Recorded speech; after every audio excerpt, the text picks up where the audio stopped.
ગમે એટલા ભણેલા હોશિયાર ગણે જ્ઞાની માણા હોય ને, એક ભજન બજારમાં મૂકીને આ મૂકો ન હાલે. પોતાને અનુભવ કરી અને દુનિયામાં શું ક્યાં શું પડ્યું છે એનું પરફેક્ટ કરીને તમને મને આપ્યું છે.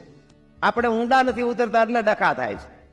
ભજન છે ને, ભજન વિચાર માગે છે. ભજનમાં બાપુ મંથન માગે છે. મંથન કરો તો તમને આની ખબર પડે, બાકી એમ નામ ખબર નથી પડે એવું. ભજન ઉપર છે ને સંતોએ પડદો રાખ્યો છે, અને પડદો ન હોત તો આ ભજનની કોઈ કિંમત ન હોત. ભજન એમ નામ સમજાય એવું છે જ નહીં, અને આની માટે પાત્રતા બનવું પડે. એમ નામ રે નહીં. તમે સવારે તમને મજા આવી હોય તો તમે એટલી જ વાત કરો કે મજા આવી પણ કે યાદ રહ્યું કે ના હોરું જીવ. આ યાદ નથી રહેતું એ ડખા.